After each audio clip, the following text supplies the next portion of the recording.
చేస్తున్న సందర్భంగా ఈరోజు ముఖ్య అతిథులుగా వచ్చినటువంటి కేంద్ర పట్టణాభివృద్ధి అదేవిధంగా పెట్రోలియం శాఖ మాత్యులు శ్రీ హర్దీప్ సింగ్ పూరిజీ, అదేవిధంగా మన యొక్క సభాధ్యక్షులు జిల్లా బీజేపీ అధ్యక్షులు విక్రమరెడ్డి గారు, అదేవిధంగా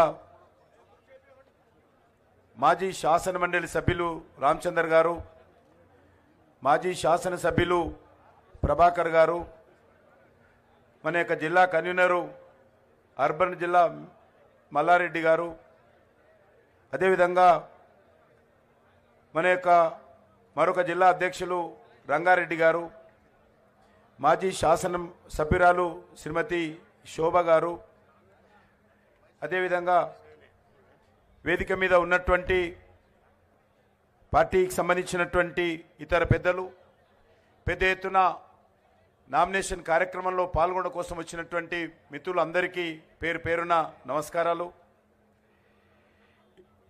అనేక మంది అతిరథ మహాదారతులు వచ్చారు, వాళ్ళందరికీ స్వాగతం. తెలంగాణకు సంబంధించినటువంటి నోటిఫికేషన్ ఈరోజు ఉదయం వచ్చింది. ఈరోజు నుంచి లోక్సభకు సంబంధించినటువంటి 4వ దశ ఎన్నికలకు సంబంధించినటువంటి నామినేషన్ల ప్రక్రియ దేశమంతా ప్రారంభమవుతూ ఉంది.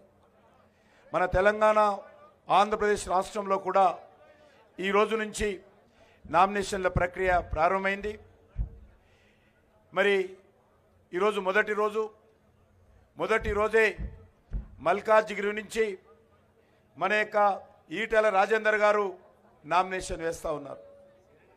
రాజకీయంగా అనేక ఉద్యమాలు చేసి, అనేక పోరాటాలు చేసి, అనేక ఆటుపోట్లను ఎదుర్కొని ఈరోజు మన యొక్క మల్కాజ్గిరి నుంచి భారతీయ జనతా పార్టీ తరఫున మరి మన పార్టీ ఎంపిక చేయడం జరిగింది. వారు ఈరోజు నామినేషన్ వేస్తూ ఉన్నారు. మనకందరికీ తెలుసు, ఎన్నికలు జూన్ 4న జరగనున్నాయి. ఈ ఎన్నికలు 2 విషయాలు విడిగా మనం ఆలోచించాలి. ఒకటి, దేశవ్యాప్తంగా భారతీయ జనతా పార్టీ ప్రభుత్వము నరేంద్ర మోడీ గారి నాయకత్వంలో అత్యధికమైనటువంటి సీట్లతో, ఎవరు ఊహించని విధంగా మరి 140 కోట్ల మంది ప్రజల ఆశీస్సులతో అధికారంలో రాబోతా ఉన్నాము. జూన్ 2వ వారంలో నరేంద్ర మోడీ గారు 3వసారి హ్యాట్రిక్ ప్రధానమంత్రిగా ప్రమాణ స్వీకారం చేయబోతున్నారు. ఇందులో ఏ రకమైనటువంటి అనుమానం లేదు. ఈరోజు దేశంలో కాశ్మీర్ నుంచి కన్యాకుమారి వరకు ఎవరి దగ్గరికి వెళ్ళినా, ఎవరిని అడిగినా కూడా ఒకటే మాట, నరేంద్ర మోడీ గారు మళ్ళీ ప్రధానమంత్రి కావాలని. ఏ ఇంటికి వెళ్ళినా, ఏ వ్యక్తిని కలిసినా ఒకటే మాట, మోడీ మోడీ మోడీ.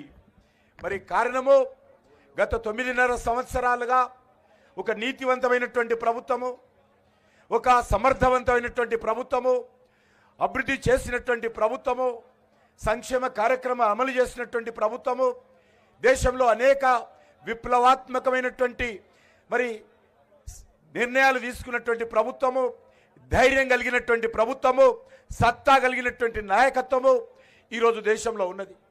అది ఉగ్రవాదం విషయంలో కానీ, లేక పాకిస్తాన్ ఐఎస్ఐ విషయంలో కానీ, విదేశీ దౌత్య నీతిలో కానీ, ప్రపంచంలో భారతదేశ గౌరవాన్ని పెంచడంలో కానీ, లేక దేశ అభివృద్ధి విషయంలో కానీ, అనేక సంవత్సరాలుగా మన దేశాన్ని పట్టిపీడిస్తున్నటువంటి మౌలిక సమస్యల పరిష్కారంలో కానీ నరేంద్ర మోడీ గారి ప్రభుత్వము నా భూతో నా భవిష్యత్ అనే విధంగా నిర్ణయాలు తీసుకున్నది. నరేంద్ర మోడీ గారు ప్రధానమంత్రిగా ఉంటే తప్ప ఆ సమస్యలు పరిష్కారం కావు అనే విధంగా నరేంద్ర అయోధ్యలో రామ మందిర నిర్మాణం కట్టకుండా మరి నిర్మాణం చేయడం జరిగింది. కాబట్టి 2 విషయాలు, భారతీయ జనతా పార్టీ ఈ పార్లమెంట్ ఎన్నికల్లో అత్యధికమైనటువంటి సీట్లు సంపాదించాలి కాబట్టి జరిగింది. ఈరోజు ఏ సర్వేలు తీసుకున్నా, ఈరోజు ఏ వ్యక్తిని కలిసినా, ఏ పోలీస్ అధికారిని కలిసినా, ఏ ఐఏఎస్ ఆఫీసర్ని కలిసినా, ఏ సామాజికవేత్తని కలిసినా, ఏ విలేకరుని కలిసినా ఒకటే మాట, వచ్చేటువంటి పార్లమెంట్ ఎన్నికల్లో భారతీయ జనతా పార్టీ 12 సీట్లకు పైగా డబుల్ లీడ్స్తో గెలవబోతా ఉన్నది. ఒక తప్పుడు ప్రచారం చేస్తూ ఉన్నారు. కొంతమంది కాంగ్రెస్ సంబంధించినటువంటి వాళ్ళు, బీఆర్ఎస్ సంబంధించినటువంటి వాళ్ళు అనేక రకాలుగా ఒక విష ప్రచారం చేస్తున్నారు. వీళ్ళకు వాళ్ళు బీటీఎం అని, వీళ్ళకు బీటీఎం అని అందరు అడుగుతా ఉన్నారు. కాంగ్రెస్ వాడు అంటాడు మీరు బీఆర్ఎస్ తోడు కలిశారు, బీఆర్ఎస్ వాడు అంటాడు కాంగ్రెస్ తోడు కలిశాడని. ఎంత విచిత్రంగా ఉందంటే బీఆర్ఎస్ వాడు అంటాడు మాకు బీజేపీకే పోటీ, కాంగ్రెస్ వాడు అంటాడు మాకు బీజేపీకే పోటీ. విచిత్రమైనటువంటి పరిస్థితి.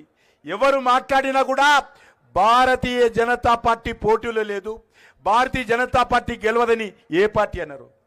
కాబట్టి ఈరోజు ఒక కేంద్ర బిందువుగా భారతీయ జనతా పార్టీ